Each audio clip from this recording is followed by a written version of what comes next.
Iglesia Bíblica Koinonia.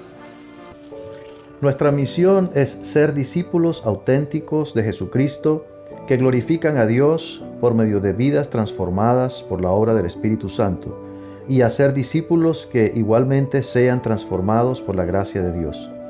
Es crear un movimiento en el poder de Dios de hacer discípulos y de plantar iglesias para tener un testimonio claro de palabras y vivencia del Evangelio del Señor Jesucristo en el área metropolitana de Barranquilla.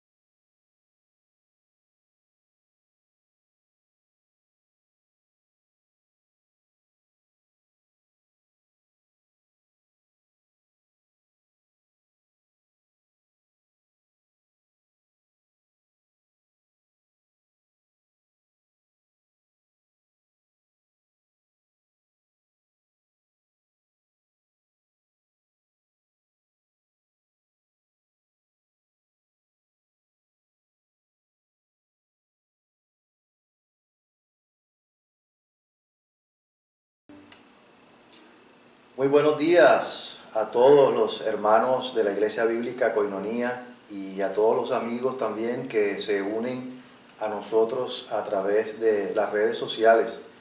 Le damos las gracias a cada uno de ustedes, los que se conectan con nosotros cada domingo, por seguir dándonos la oportunidad de entrar en sus corazones por medio de la reflexión de la palabra de Dios.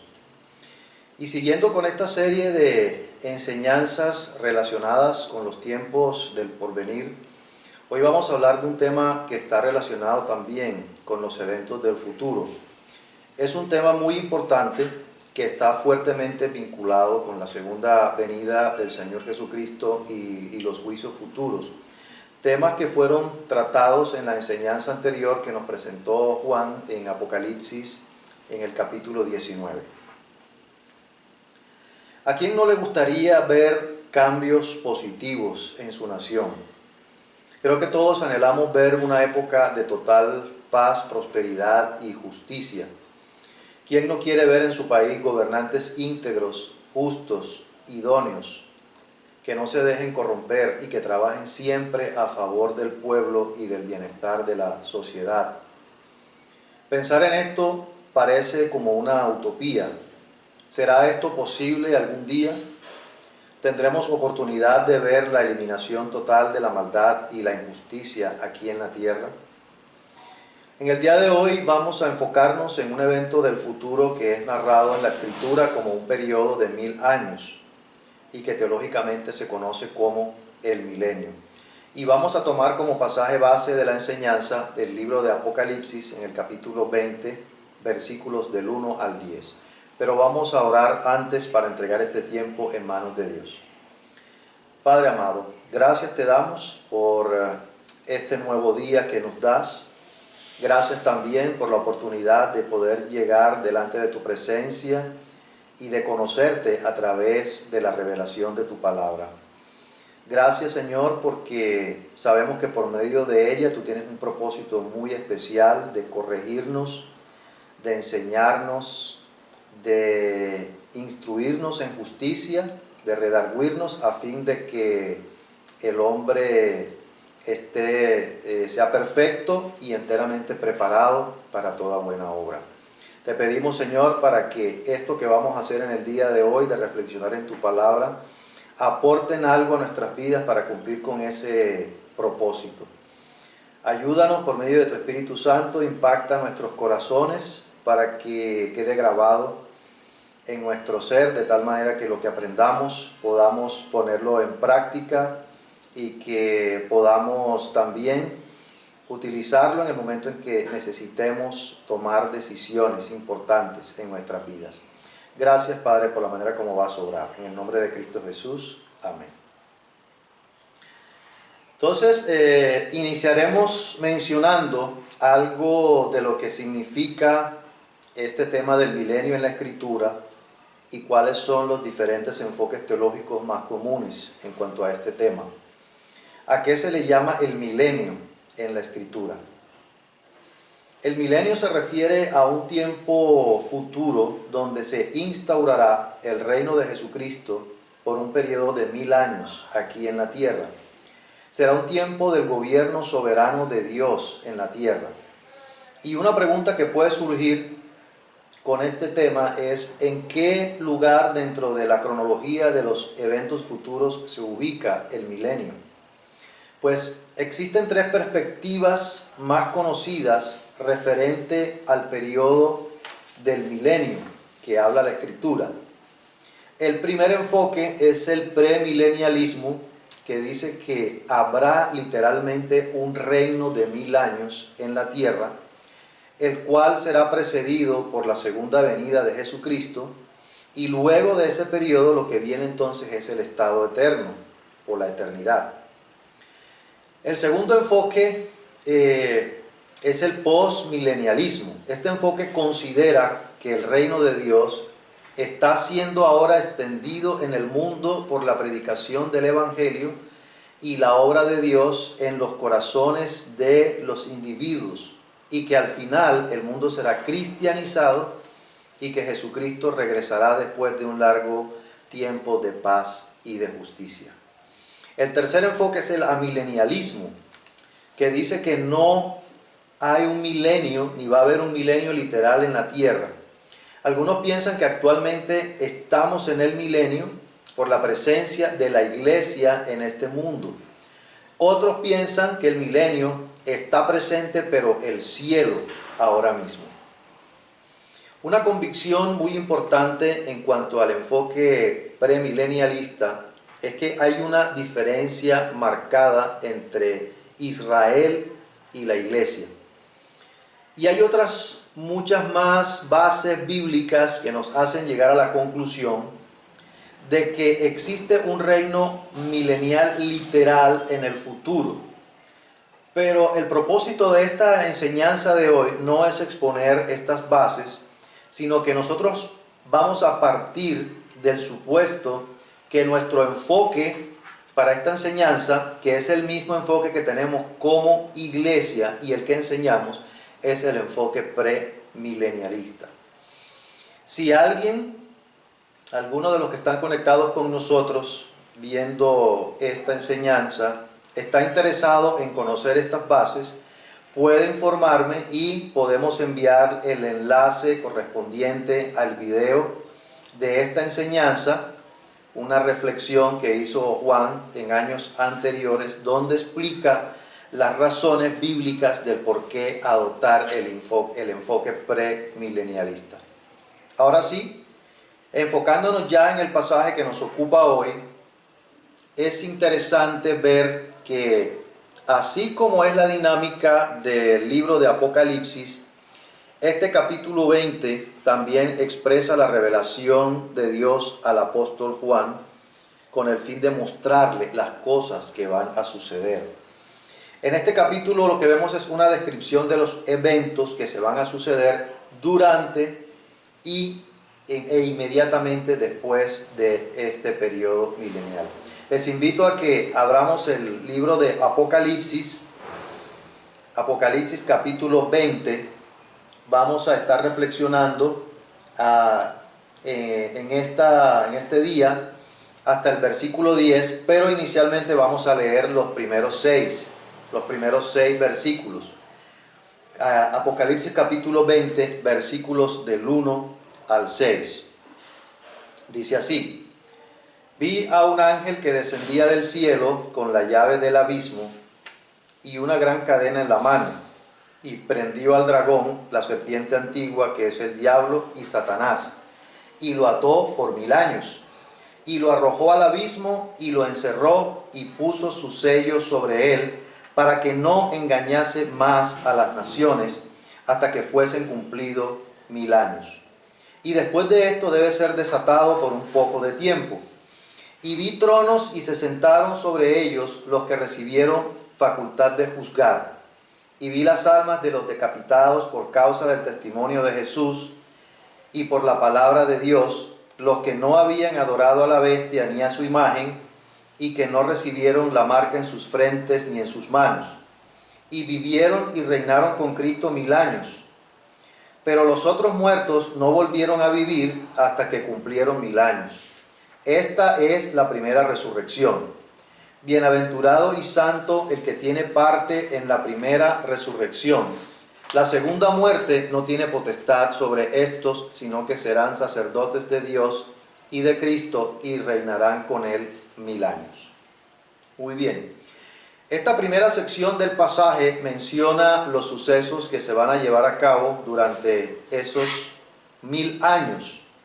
Inicialmente se describe el encadenamiento del diablo en este periodo, en los versículos del 1 al 3, y seguidamente menciona el gobierno de Jesucristo en la tierra, junto con los santos que reinarán y juzgarán con él, en los versículos del 4 al 6. Es interesante que se menciona 6 veces las palabras 1000 años. Me parece a mí que la repetición de estas palabras enfatizan tanto su literalidad como su importancia. Vale la pena mencionar también que este periodo se inicia con la segunda venida de Jesucristo a la tierra, lo cual fue tema de enseñanza el domingo anterior. Los versículos 7 al 10, que vamos a leer más adelante, mencionan lo que sucederá inmediatamente después de que se cumplan los 1000 años. El diablo será desatado y saldrá a engañar a las naciones nuevamente con el fin de aliarse con ellas para luchar contra Jesucristo. Seguidamente se menciona la frustrada lucha de Satanás y finalmente su derrota contundente. Vamos a entrar a los detalles contenidos en este pasaje y vamos a iniciar con los versículos del 1 al 3. ¿Qué podemos ver? ¿Qué podemos observar inicialmente en estos 3 primeros versículos del capítulo 20? Vemos aquí la detención del diablo por parte de un ángel de Dios. Ese ángel viene con una gran cadena para amarrar al diablo y con la llave del abismo que representa la prisión donde permanecerá por 1000 años. Dice también que el ángel prendió al diablo, lo prendió, lo ató, lo arrojó y lo encerró. Es significativo ver que estas acciones están todas en tiempo pasado. Según el enfoque premilenialista, esto aún no ha sucedido actualmente. El tiempo pasado indica más bien que es una visión del futuro que ha sido revelada antes que ocurra y que va a suceder tal y cual como se está describiendo. Hablemos ahora acerca de las características del personaje, este personaje que es atado por el ángel.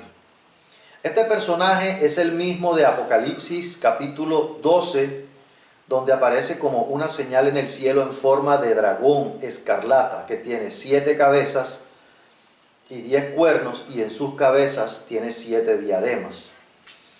En ese capítulo 12 se hace referencia a este mismo personaje con las mismas identidades que se presentan en el versículo 2 de este capítulo 20. ¿Cuáles son esas identidades?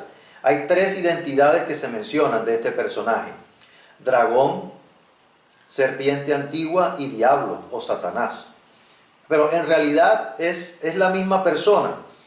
La serpiente antigua hace alusión al diablo en forma de serpiente que se apareció en el huerto del Edén cuando tentó a Eva en Génesis capítulo 3 en el versículo 1. Y dice allí que sembró duda en cuanto a Dios y su mandamiento a través del engaño cuando preguntó: ¿con que Dios os ha dicho, no comáis de todo árbol del huerto? Y en este capítulo 20 es muy significativo que se mencione también el engaño por 3 veces. Ese énfasis nos dice algo acerca de su característica y de la manera como actúa para poder conseguir sus propósitos. Ese es un indicativo que una de las armas más poderosas que utiliza el diablo es el engaño. En el huerto del Edén, cuando Dios le preguntó a Eva qué había hecho después que desobedeció, La respuesta de Eva fue: la serpiente me engañó y yo comí. Este mismo personaje que engañó a Eva es el que fue arrojado al abismo y encerrado aquí en Apocalipsis capítulo 20. Pero también dice en el versículo 3 que el ángel puso un sello sobre él. Quiere decir que eso lo deja totalmente impotente para moverse, habiéndolo encadenado de manera segura, de tal forma que no escape y que quede totalmente paralizado, con el fin de detener sus engaños hasta que se cumplan los 1000 años. Fue tomado un preso peligroso que debe ser encarcelado porque representa evidentemente un peligro para la sociedad. Es necesario que permanezca allí por un periodo de tiempo importante para que sea quitado del medio del desarrollo de la historia en este periodo específicamente, a fin de que Dios pueda cumplir los planes que tiene con su venida a la tierra. ¿Qué enseñanzas vemos aquí? La enseñanza que vemos aquí es que Dios está confirmando una vez más su poder sobre el diablo. El diablo no puede actuar con total autonomía. Sus movimientos son limitados y Dios lo neutraliza como quiere y cuando quiere.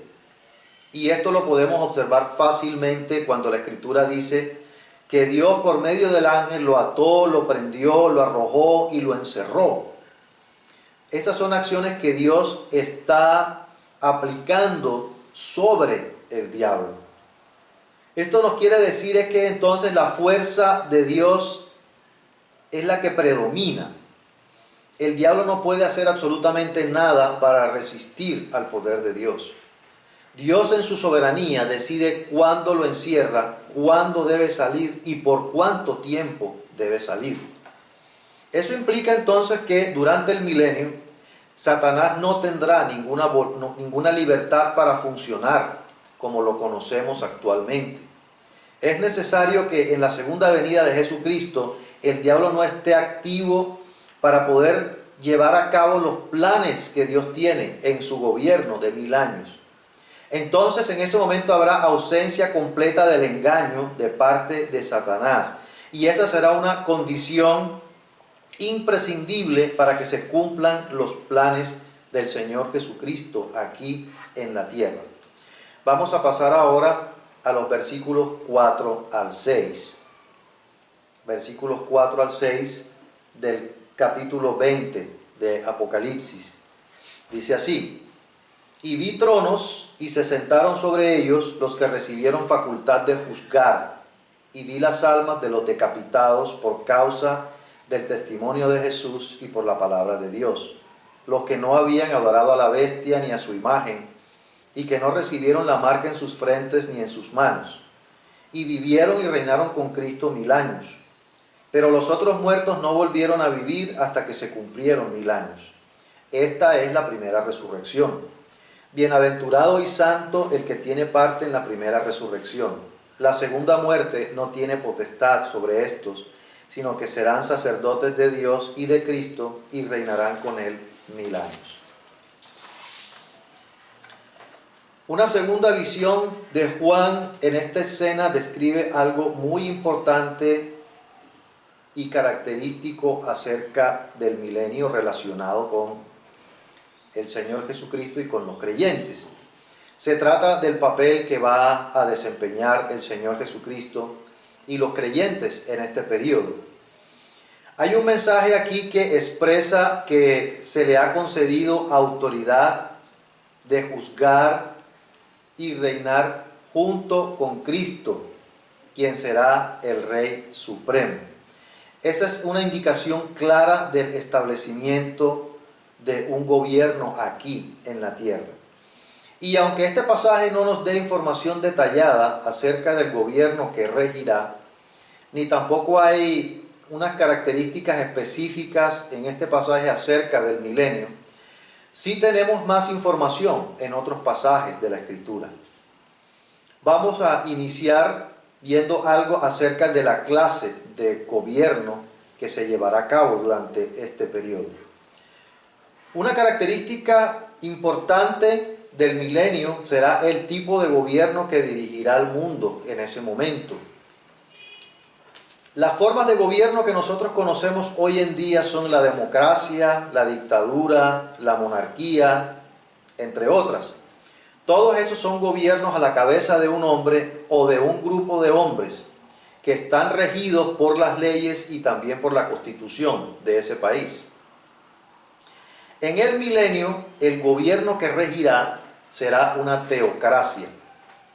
La teocracia es la misma forma de gobierno que Dios estableció en Israel en los tiempos del Antiguo Testamento. Solo que en el milenio el Señor Jesucristo reinará personal y visiblemente sobre los asuntos de toda la humanidad. Veamos lo que dice Daniel en cuanto a quién será el gobernante supremo. Y les voy a invitar para que abramos la escritura en el libro de Daniel, capítulo 7, Daniel capítulo 7, versículos 13 y 14. Daniel 7, 13 y 14 dice así: Miraba yo en la visión de la noche, y aquí con las nubes del cielo venía uno como un hijo de hombre, que vino hasta el anciano de días, y le hicieron acercarse delante de él. Y le fue dado dominio, gloria y reino, para que todos los pueblos, naciones y lenguas le sirvieran. Su dominio es dominio eterno, que nunca pasará, y su reino uno, que no será destruido. Lo que vemos aquí es una profecía que describe al Hijo del Hombre, Jesucristo, viniendo del cielo, haciendo eso alusión a la segunda venida, para regir a la humanidad entera con dominio y autoridad perpetuas. Recordemos algo que vimos en la enseñanza anterior, en el capítulo 19 de Apocalipsis, versículo 15, también nos describía algo acerca de la forma de gobernar. Voy a recordarlo, no tienen que buscarlo. Decía así, el versículo 15 del capítulo 19. De su boca sale una espada aguda para herir con ella las naciones, y él las regirá con vara de hierro, y él pisa el lagar del vino del furor y de la ira del Dios Todopoderoso. Aquí se nos menciona de alguna manera cómo será el régimen de gobierno. Quiere decir aquí que su gobierno será como el de un dictador benévolo, no como los dictadores que conocemos hoy día. Hay algo de diferencia. Eso significa que los súbditos que se opongan al gobierno del Señor Jesucristo serán obligados para conformarse a las normas divinas. Y entonces, como resultado de este tipo de gobierno, habrá justicia perfecta y completa para todos, y el pecado será castigado inmediatamente. La consecuencia de esto es que a partir de este momento van a quedar abolidas y sin vigencia las constituciones y leyes actuales de las naciones. La única constitución y ley vigentes en ese momento será la voluntad de Dios. Otro punto con respecto al gobierno es quiénes serán los que dirijan este gobierno. El pasaje menciona dos grupos diferentes aquí. Hay uno de ellos que se especifica claramente quiénes son, porque habla acerca de las almas de los decapitados. El otro grupo de los que estaban sentados en los tronos no se revela específicamente cuál es su identidad. Sin embargo, se puede determinar por medio de la misma escritura quiénes podrían ser aquellos que estarían sentados en los tronos. En primer lugar, varias profecías mencionan la posición importante de David en el reino. Voy a mencionar una sola de ellas en el libro de Ezequiel, ustedes la pueden buscar conmigo. Está en Ezequiel capítulo 37, Ezequiel 37 en los versículos 24 y 25. Ezequiel 37, 24 y 25. Dice así: Mi siervo David será rey sobre ellos, y todos ellos tendrán un solo pastor, y andarán en mis preceptos y mis estatutos guardarán, y los pondrán por obra. habitarán en la tierra que di a mi siervo Jacob, en la cual habitarán vuestros padres. En ella habitarán ellos, sus hijos, y los hijos de sus hijos para siempre, y mi siervo David será príncipe de ellos para siempre. Según este pasaje, es indicativo que David, quien con otros creyentes también del Antiguo Testamento, resucitará a la segunda venida de Cristo y actuará como gobernante bajo la autoridad del Señor Jesucristo. Otro grupo de creyentes que posiblemente reinarán con Jesucristo serán los 12 apóstoles, a quienes se les dio autoridad sobre las 12 tribus de Israel. Y eso podemos encontrarlo en una referencia en el libro de Mateo, en el capítulo 19, en el versículo 28. Vamos a buscarlo. Mateo, capítulo 19, versículo 28. Mateo 19, 28 dice así: y Jesús les dijo, de cierto os digo, o sea, estaba hablando con los apóstoles, de cierto os digo que en la regeneración, cuando el Hijo del Hombre se siente en el trono de su gloria, vosotros que me habéis seguido, también os sentaréis sobre 12 tronos, para juzgar a las 12 tribus de Israel. El otro grupo que también tendrá parte en el gobierno de la tierra en el milenio es la iglesia, es decir, los creyentes convertidos a Jesucristo a partir de su ministerio, de su primera venida y también luego después de su resurrección y ascensión. Tenemos una referencia de esta verdad en Apocalipsis capítulo 5, versículos 10 y 11. Apocalipsis 5, 10 y 11, pueden buscarlo conmigo. Apocalipsis 5, 10 y 11 dice así: y nos has hecho para nuestro Dios reyes y sacerdotes y reinaremos sobre la tierra. Y miré y oí la voz de muchos ángeles alrededor del trono y de los seres vivientes y de los ancianos, y su número era millones de millones. Aquí vemos una escena de la adoración a Dios llevada a cabo por los ángeles, los seres vivientes y los ancianos, en los cuales está representada la iglesia que ya en este momento se encuentra con Jesucristo después del arrebatamiento. El otro grupo que hará parte de los que reinarán con Cristo se menciona en el versículo 4, parte B de este capítulo. El versículo 4, parte B, dice que Juan vio allí las almas de los decapitados por causa del testimonio de Jesús y por la palabra de Dios, los que no habían adorado a la bestia ni a su imagen, y que no recibieron la marca en sus frentes ni en sus manos. Aquí hay una referencia también a Apocalipsis capítulo 13, donde se menciona la persecución hasta la muerte de aquellos que no quisieron adorar a la bestia.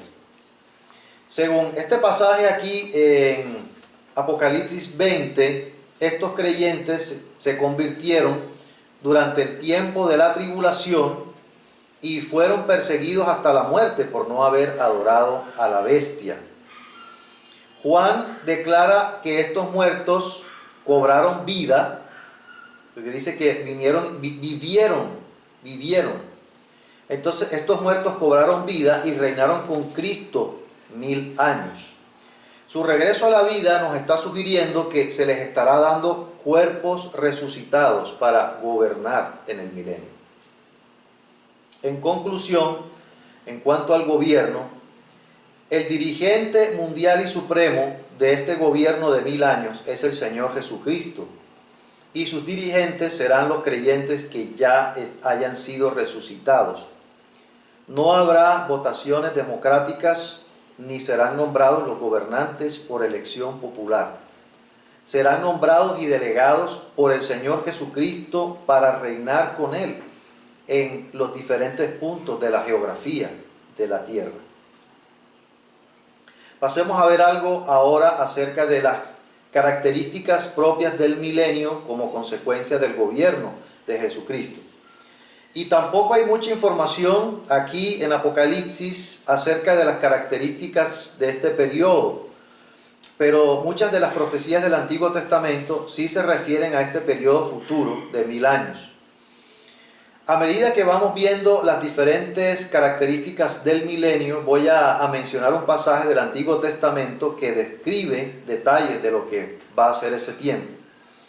La primera característica es que este periodo será espiritual y religioso en el buen sentido de la palabra. Espiritual porque Dios unirá lo espiritual con lo terrenal en una plena demostración de su gloria en esta tierra. Y religioso porque el conocimiento pleno del Señor cubrirá la tierra durante el milenio. Veamos lo que dice Isaías con relación a esto. Quiero invitarles a mantener allí apartado Apocalipsis capítulo 20, pero vamos a ver otros pasajes. En este momento vamos a ver Isaías capítulo 2, versículos 2 y 3. Isaías capítulo 2, versículos 2 y 3, lo pueden buscar para que lo leamos juntos. Isaías capítulo 2, versículos 2 y 3. Dice: acontecerá en lo postrero de los tiempos que será confirmado el monte de la casa de Jehová como cabeza de los montes, y será exaltado sobre los collados, y correrán a él todas las naciones. Y vendrán muchos pueblos y dirán: venid y subamos al monte de Jehová, a la casa del Dios de Jacob, y nos enseñará sus caminos, y caminaremos por sus sendas, porque de Sión saldrá la ley, y de Jerusalén la palabra de Jehová. La espiritualidad del milenio se expresa de una manera especial, es decir, el gobierno de Cristo en la tierra se presentará con muchas características especiales de vida y de actividad espiritual. En lugar de un concepto humano y materialista del reino, como nosotros conocemos los gobiernos de la tierra en la actualidad, la descripción bíblica del milenio presenta un gobierno de Dios que cumple con los más altos estándares de la espiritualidad. La segunda característica es la justicia y la paz. Sabemos por la Escritura que tenemos un Dios justo, que siempre hace lo correcto. Por lo tanto, su reino debe tener como característica también la justicia. Y en ese sentido quiero que busquemos otro pasaje en el mismo libro de Isaías, en el capítulo 11. Isaías capítulo 11, versículos 3 y 4. Isaías 11, 3 y 4. Dice así: y le hará entender diligente en el temor de Jehová. No juzgará según la vista de sus ojos, ni arguirá por lo que oigan sus oídos, sino que juzgará con justicia a los pobres, y arguirá con equidad por los mansos de la tierra, y herirá la tierra con la vara de su boca, y con el espíritu de sus labios matará al impío. Isaías aquí le asegura al pobre y al necesitado que su causa va a ser atendida rectamente. Se dará castigo al que realmente lo merece y se absolverá al inocente. Será un periodo de justicia y de equidad para todos y cada uno de los habitantes de la tierra, en contraste con lo que vemos hoy día. Y como consecuencia de la justicia, el milenio será también una era de paz. Jerusalén, sitio de muchos conflictos por todos los siglos, estará en paz también. Ciertamente toda la tierra, no solamente Jerusalén, toda la tierra también estará en paz. Como le dice Isaías capítulo 2, les invito a que busquemos Isaías en el capítulo 2, versículo 4. Isaías capítulo 2, versículo 4. Isaías 2:4 dice así: y juzgará entre las naciones y reprenderá a muchos pueblos, y volverán sus espadas en rejas de arado, y sus lanzas en hoces. No alzará espada nación contra nación, ni se adiestrarán más para la guerra. Este será un periodo donde habrá ausencia de guerra, y un resultado de esto será la eliminación del presupuesto para la defensa, lo cual va a economizar recursos que pueden usarse con otros propósitos sociales. La otra característica del milenio es que será un periodo de total prosperidad. Habrá cada vez más productividad en la tierra durante el milenio, ya que los lugares secos y los desiertos se harán útiles. Una cosecha seguirá a la otra, representando eso abundancia. Vemos algo de eso en el libro de Amós, capítulo 9, versículo 14. Vamos a buscarlo. Sé que no es fácil buscar este libro, no es tan inmediato. Amós, en el capítulo 9, en el versículo 14.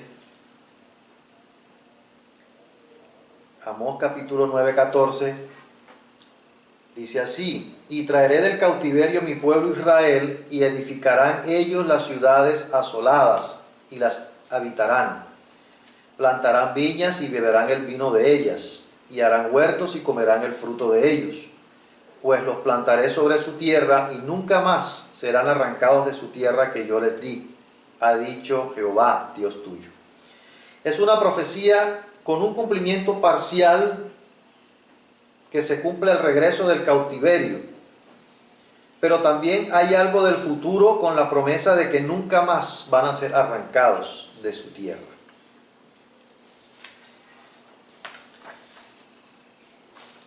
¿Cuáles son las aplicaciones para nosotros con relación a este periodo milenial o a este gobierno milenial? Yo veo una declaración de verdad y la describo de la siguiente manera. En el milenio, el Señor Jesucristo será el dirigente supremo de la tierra en un gobierno de paz y justicia, y los creyentes de todas las épocas resucitados van a tener responsabilidad de gobernar bajo el mando del Señor Jesucristo. ¿Qué tiene que ver eso con nosotros hoy?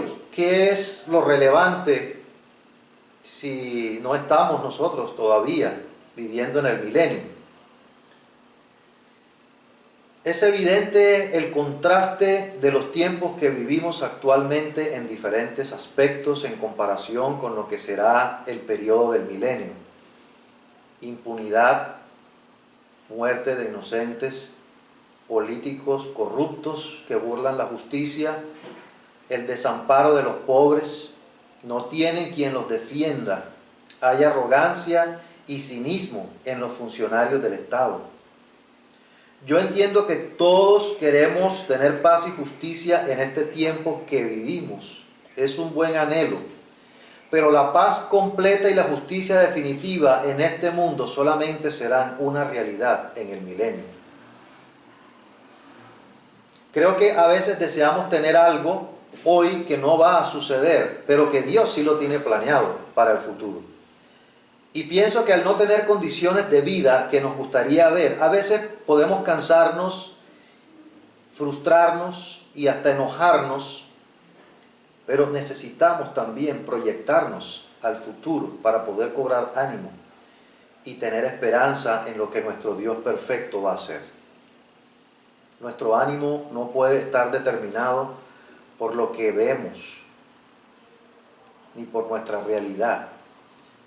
Nuestro ánimo debe estar determinado por lo que Dios ha afirmado o revelado en su palabra, en este caso acerca de lo que va a hacer en el futuro.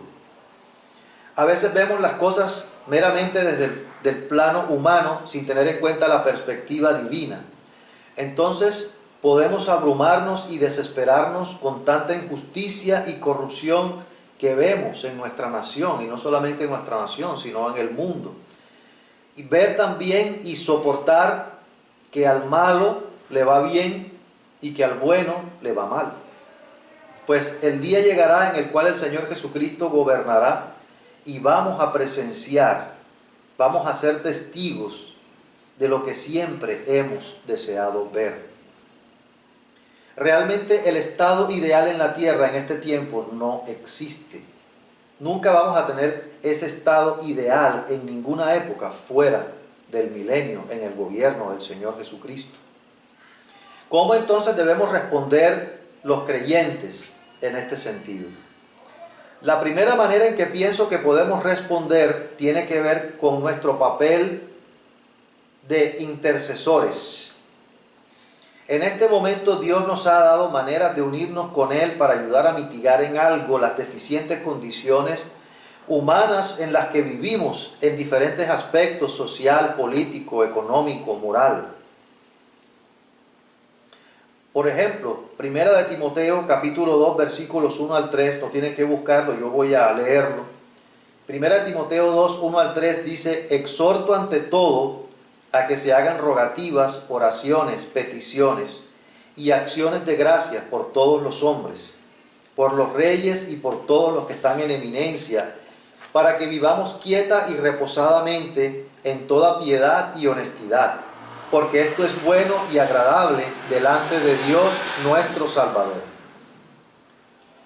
Dios entonces nos está invitando a interceder por los gobernantes humanos en esta era de la iglesia, para que nosotros podamos tener condiciones de vida medianamente aceptables, un poco mejor. No en lo perfecto, pero sí bienestar en algún sentido. Eso es lo bueno y lo que agrada a Dios mientras estamos viviendo en esta época. La segunda manera en que como creyentes de hoy podemos responder ante la realidad de un futuro milenio es vivir una vida de sometimiento a Dios en respuesta a su iniciativa de hacernos parte de sus planes futuros. Y voy a dar algunas ideas. En primer lugar, crecer en obediencia a Dios y profundizar en una relación con Él. Jesucristo será el Rey y Señor sobre todo, y es Señor y autoridad hoy sobre nuestras vidas. Segundo, permanecer unidos al Señor Jesucristo, reconociéndolo como nuestra autoridad. Tercero, crecer en santificación, apartándonos del pecado. Cuarto, proclamar el Evangelio de Jesucristo para que otras personas también puedan gozar de los privilegios de estar con el Señor Jesucristo. Y en último lugar, debemos perseverar luchando contra el pecado de manera individual y de la sociedad en general, sabiendo que vendrá un tiempo mejor. No es en vano que padecemos. El Señor Jesús en el Sermón del Monte, en el Mateo capítulo 5, versículo 6, dijo: bienaventurados los que tienen hambre y sed de justicia, porque ellos serán saciados. Es una promesa con un cumplimiento parcial, pero también un cumplimiento definitivo en el futuro. Y en esa promesa nos podemos afirmar con esperanza para enfrentar los duros momentos que vivimos actualmente. Y pasando ahora a los versículos 5 y 6, hablando de que los otros muertos no volvieron a vivir, versículos 5 y 6 del capítulo 20 de Apocalipsis, se está mencionando a otros muertos que no volvieron a vivir hasta que no se cumplieron 1000 años. Allí habla de una primera resurrección y de una segunda muerte, versículos 5 y 6. Primera resurrección y segunda muerte. La primera resurrección se refiere a varias etapas de resurrecciones o varias resurrecciones. Inicialmente ya sabemos que resucitarán los santos de la era de la iglesia en el arrebatamiento, antes de la tribulación. En segundo lugar, resucitarán dos grupos: los santos muertos del Antiguo Testamento y también los mártires del periodo de la tribulación, descritos acá en el versículo 4 del capítulo 20. Esas resurrecciones de los santos de todas las edades es lo que constituye la primera resurrección, a lo que se le conoce como la resurrección de vida o la resurrección de los justos. ¿A qué se refiere entonces cuando dice: pero los otros muertos no volvieron a vivir? ¿Cuáles son estos muertos? Se refiere a la resurrección final de los muertos que no son salvos. La primera resurrección se refiere a todos los redimidos, tanto del Antiguo como del Nuevo Testamento. Entonces, el último grupo en ser resucitado será el de los muertos no redimidos de todos los tiempos. Y estos serán resucitados al final del reinado milenial para que comparezcan ante el gran trono blanco en un juicio que los sentenciará a todos al lago de fuego. Y es lo que se conoce como el juicio final. Y estos muertos van a resucitar también con un cuerpo, pero el propósito es una resurrección para condenación. Es una resurrección ya para la muerte en la eternidad. Resurrección para condenación. Y esta segunda muerte es explicada en el proceso del juicio del gran trono blanco que se menciona en los versículos 11 al 15 de Apocalipsis capítulo 20, el cual vamos a exponer en más detalle en la enseñanza del próximo domingo. Vamos a pasar ahora a los versículos 7 al 10 del capítulo 20 de Apocalipsis. Dice así: cuando los 1000 años se cumplan, Satanás será suelto de su prisión y saldrá a engañar a las naciones que están en los 4 ángulos de la tierra, a Gog y a Magog, a fin de reunirlos para la batalla, el número de los cuales es como la arena del mar, y subieron sobre la anchura de la tierra, y rodearon el campamento de los santos y la ciudad amada. Y de Dios descendió fuego del cielo, y los consumió. Y el diablo que los engañaba fue lanzado en el lago de fuego y azufre, donde estaban la bestia y el falso profeta, y serán atormentados día y noche por los siglos de los siglos. Estos últimos 4 versículos nos describen los eventos que se llevarán a cabo luego del periodo de 1000 años. Los versículos 7 y 8 en primer lugar nos dicen que el diablo será suelto de su encarcelamiento y va a aprovechar su liberación para nuevamente engañar a las naciones, con el propósito de aliarse con ellas para luchar contra el reinado del Señor Jesucristo. Hay una interrupción temporal de la paz y el bienestar que hubo durante el milenio. Y ese es precisamente el trabajo del diablo. El trabajo del diablo es querer destruir, querer dividir. No está contento con la paz que se ha conseguido en el reinado del Señor Jesucristo. Quiere desbaratar lo que se ha logrado. Por esa razón, el diablo hará un intento final para hacer una revolución con las naciones, para volverse en una batalla contra el Señor Jesucristo. Es una guerra lo que busca. Y seguramente estuvo maquinando y planeando lo que iba a hacer cuando saliera de su prisión. Tuvo 1000 años para maquinar. Suficiente tiempo en el confinamiento para hacer planes contra el Señor Jesucristo. Y la referencia de Gog y Magog, que dice ahí el versículo 8, saldrá a engañar a las naciones que están en los 4 ángulos de la tierra, a Gog y a Magog, representa el conjunto de todas las naciones del mundo, y esa es una referencia a Ezequiel 38 y 39, donde se profetiza la derrota de estas naciones cuando intentan luchar contra el Señor Jesucristo. Se menciona ahí en Ezequiel que las dará por comida a las fieras y aves de rapiña, y enviará fuego sobre ellas, representando así que habrá muerte y juicio sobre estas naciones.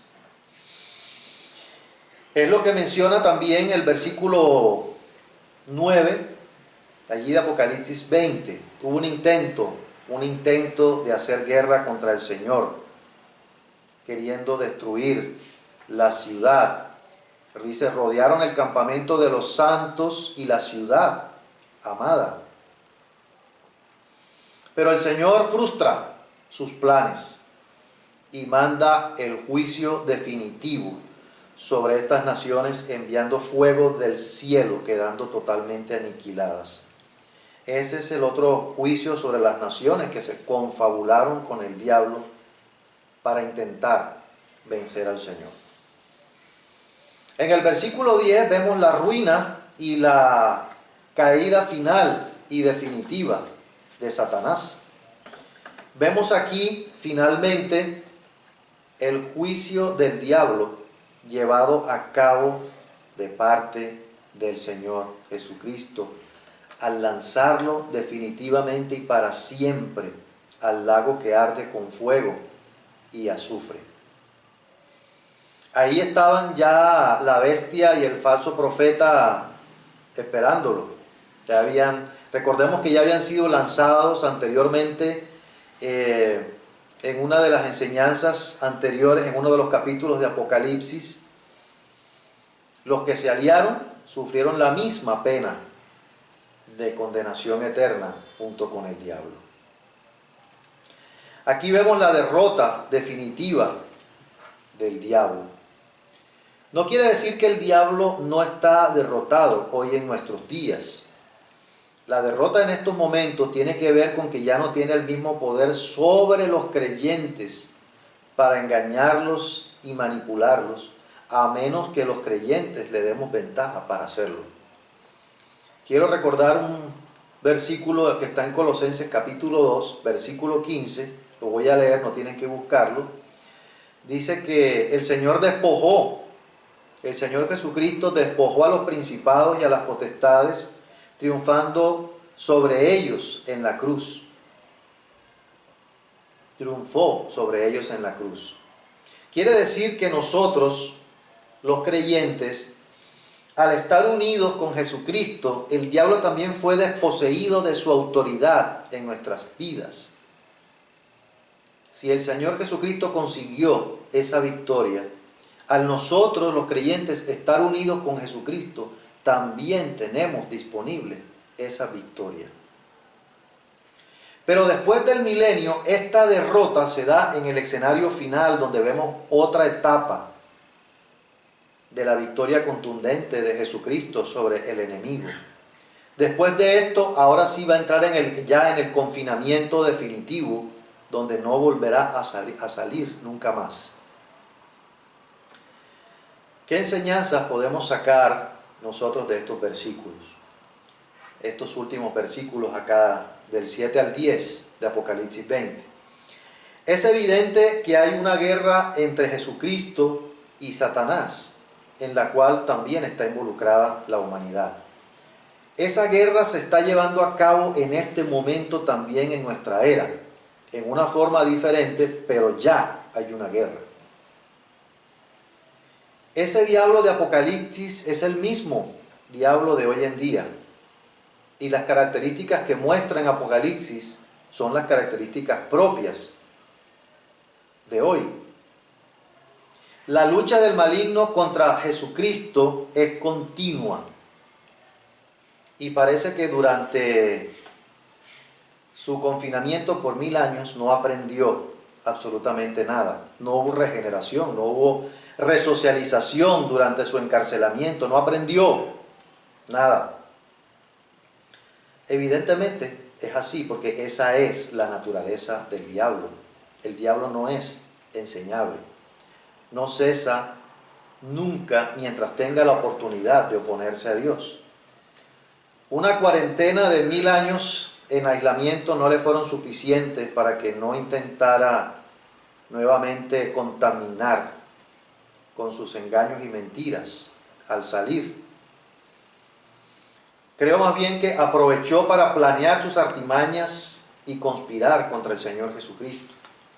Eso es lo que nos enseña a nosotros también, es que así como en ese periodo del milenio el enemigo buscó alianzas, también busca con quién unirse para llevar a cabo sus planes contra Jesucristo y sus propósitos hoy en día a través del engaño y la falsedad. Y aunque como creyentes nosotros no nos aliemos con el enemigo de una manera tan intencional, sin embargo pueden haber maneras sutiles donde genuinamente sí nos ponemos de su lado. Puede ser por un descuido de nuestra vida espiritual o por negligencia. Y una buena pregunta para hacernos sería, ¿cómo nos podría engañar Satanás hoy en día? Pues nos engaña en cuanto a quién es Dios. Nos engaña en cuanto a sus características, las características de Dios, sus atributos, sus cualidades. Nos engaña en cómo quiere relacionarse Dios con nosotros. Nos engaña también en cuanto a quiénes somos nosotros mismos en Cristo. Realmente el trabajo de Satanás ha sido siempre desvirtuar totalmente quién es Dios, para que el hombre se vaya en contra de él o desvíe su mirada de él. Sabiendo entonces algunas maneras en las cuales Satanás engaña, ¿en qué manera entonces después de haber sido engañados nos aliamos como creyentes con el enemigo? Y voy a dar algunas ideas. En primer lugar, cuando descuidamos nuestra relación con Dios y con el cuerpo de Cristo, no dando la importancia que realmente tiene, nos estamos aliando con el diablo. Cuando dejamos a un lado la meditación de la palabra de Dios, somos susceptibles al engaño y nos estamos aliando con el diablo. Cuando hay práctica del pecado, también nos estamos aliando con el diablo. Y voy a mencionar de pronto algunos ejemplos. Cuando practicamos una vida de orgullo, de soberbia, de falta de perdón, de inmoralidad sexual, de divisionismo, de un enojo mal manejado, nos estamos aliando con el diablo. Recordemos que Satanás también es el príncipe de este mundo y la Escritura dice claramente que el mundo entero está bajo el maligno. El mundo ya está aliado con el maligno. Y cuando nosotros seguimos la corriente de este mundo en todas sus formas y adaptamos sus valores, también nos aliamos con el diablo. Pero también otra manera es cuando descuidamos el proclamar a Jesucristo y no hacemos la proclamación del Evangelio parte importante de nuestras vidas. De alguna manera también nos estamos aliando con el diablo. ¿Cómo podemos entonces aplicar esta verdad espiritual a nuestra vida hoy? Hablando de los versículos 7 al 10. Yo veo una declaración de verdad aquí y es: el diablo tiene una agenda muy específica a través del engaño y la mentira, la cual es ir en contra de los planes de Jesucristo y no descansa para llevarlas a cabo. Hay una guerra cósmica entre estos dos poderes, pero no es una guerra entre dos fuerzas iguales. Es contundente en la Escritura que el diablo está sometido bajo el poder y bajo la autoridad del Señor Jesucristo. Esta guerra apunta principalmente a apartar la mirada de la humanidad del Señor Jesucristo, o que no crezca en su conocimiento y en su palabra. ¿Cómo podemos ver eso nosotros en nuestro medio, en nuestro contexto? En nuestro medio, la agenda del diablo está orientada hacia el mundo en general, pero particularmente hacia la iglesia. En nuestra época actual, el diablo quiere oponerse a los propósitos del Señor Jesucristo en varios sentidos. Primero, se opone a que se lleve a cabo el evangelismo y el discipulado. Segundo, quiere hacer guerra en contra del crecimiento de la iglesia del Señor Jesucristo. Tercero, hace antagonismo contra el crecimiento de los creyentes en su relación con Dios. Cuarto, hace guerra para que no se planten más iglesias. Quinto, en nuestro contexto de iglesia local, se opone también para que los grupos familiares crezcan y se multipliquen. ¿Cómo debemos entonces nosotros responder como creyentes ante esta verdad? Voy a dar algunas ideas. En primer lugar, nosotros los creyentes debemos ser conscientes de las acechanzas, los engaños y las maquinaciones del diablo por medio de la palabra de Dios. La Escritura es clara en decir que el diablo está activo en este tiempo y no podemos ignorarlo. Él busca a quien se le una a sus propósitos en contra de Jesucristo. Debemos entonces, después que ya somos conscientes por medio de la palabra, de las maquinaciones del diablo y de sus engaños, los creyentes necesitamos tomar acciones para estar preparados para la lucha contra el diablo. No podemos quedarnos pasivos. Y la palabra de Dios nos dice, en primer lugar, nos manda a vestirnos de toda la armadura de Dios para que podamos estar firmes en contra de las acechanzas del diablo. Efesios capítulo 6, versículo 10. Nos exhorta a tomar el escudo de la fe para apagar los dardos de fuego del maligno. Esa es una exhortación a tomar también las provisiones de Dios para hacer frente a los engaños del enemigo. En segundo lugar, nos manda a resistir al diablo. Primera de Pedro, capítulo 5, 8 y 9, dice que seamos sobrios, nos manda a ser sobrios y velar, porque nuestro adversario, el diablo, como león rugiente, anda alrededor buscando a quien devorar, al cual resistid firmes en la fe. Es una exhortación de no permanecer pasivos ante el diablo, sino de tomar los pasos que son necesarios para rechazar sus insinuaciones, sus engaños, sus mentiras, sus intimidaciones contra nosotros que buscan apartarnos de Dios. Algunas preguntas con respecto a estas respuestas que nosotros debemos dar. Preguntas retóricas para ponernos a pensar. ¿Conocemos nosotros los principios de guerra espiritual que enseña la Escritura? ¿Pasamos por alto al diablo y su actividad en nuestros tiempos? Es cierto que nosotros no podemos echar la culpa al diablo de todo lo que nos sucede, pero eso es tan peligroso como ignorarlo por completo.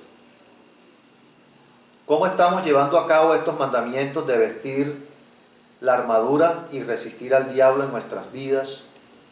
¿Es algo vago, sin mucho significado, sin mucho sentido, algo superficial, o lo estamos tomando y aplicando seriamente? Tenemos en cuenta la oración de lucha espiritual cuando haya la oposición a nivel del evangelismo o en otros aspectos como el desánimo, la falta de crecimiento. Nosotros como Iglesia Bíblica Koinonía ofrecemos un curso de guerra espiritual para conocer los principios y cómo aplicarlos a nuestras vidas. Si alguien de los que nos está viendo y nos sigue por las redes sociales tiene inquietudes o quiere conocer más sobre este curso de guerra espiritual, puede hablar con alguien de su confianza o con uno de los pastores para ver cómo podemos orientar en cuanto a esto. Como conclusiones generales de estos 10 primeros versículos del capítulo 20 de Apocalipsis. En primer lugar, el Señor Jesucristo es quien tiene el protagonismo y el control sobre la historia de la humanidad. Todas las cosas creadas están sometidas bajo sus pies, incluyendo al diablo. Toda la historia de la humanidad gira en torno a la persona del Señor Jesucristo. Y eso también lo vamos a ver en el futuro de una manera más clara y contundente cuando venga por segunda vez y reine sobre la tierra. De acuerdo con lo que hemos observado en la Escritura también, habrá este milenio futuro literal que seguirá la venida del Señor Jesucristo junto con sus santos y en el cual va Él a establecer un reino de justicia y paz aquí en la tierra. Esperamos entonces que estas lecciones que hoy aprendimos puedan servir de ánimo y de esperanza para todos nosotros que estamos enfrentando circunstancias difíciles en la actualidad y que se aumentan aún más por las situaciones de la pandemia que vivimos. Que la palabra de Dios nos ayude a afirmarnos más en las cosas celestiales y no tanto en las cosas terrenales. Por eso estamos invitando a todos los creyentes de la Iglesia Bíblica Koinonía y otros creyentes hermanos de otras congregaciones que nos ven a profundizar más en la palabra de Dios y a seguir avanzando y progresando en el conocimiento de Jesucristo para poder entender mejor sus planes y sus propósitos en nuestras vidas. Y para todos aquellos que muy amablemente nos permiten entrar a sus vidas a través de las redes sociales, pero que aún no saben o no han establecido una relación personal con el Señor Jesucristo, les animamos a poder seguir tomando otros pasos para responder a Él en arrepentimiento y fe.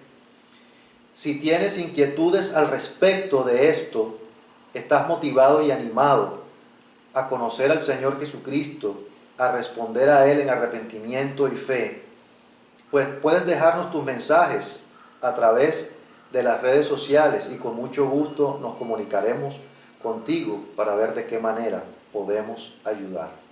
Vamos a orar. Padre amado, te damos las gracias por este tiempo especial que nos has dado en tu palabra.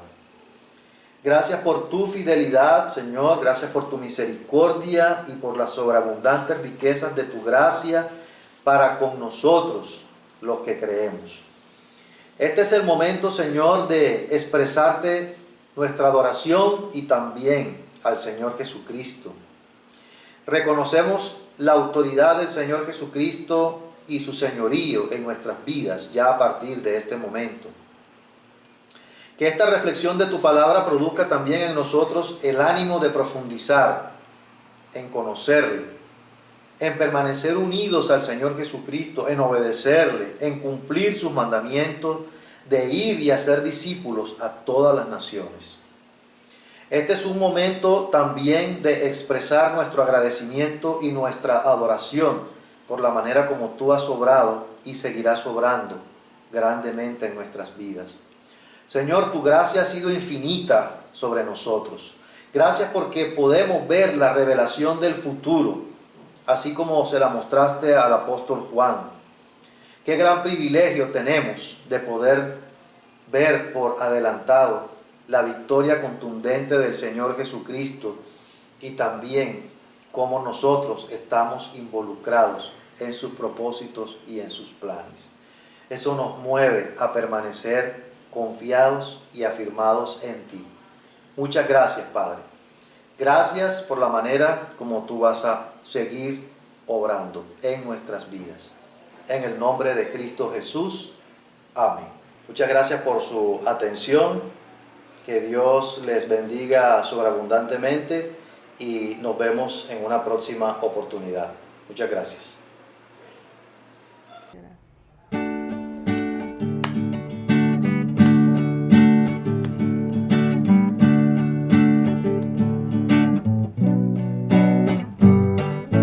Bendición y gloria, poder y honra, al anciano de días será. Toda nación y la creación, al anciano de días se postrará.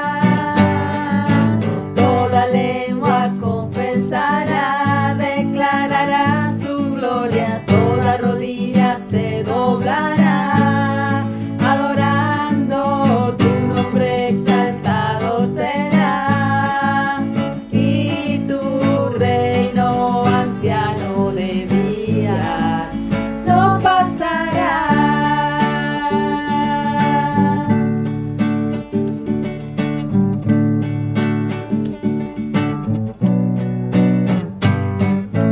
Bendición y gloria, poder y honra, al anciano de días será.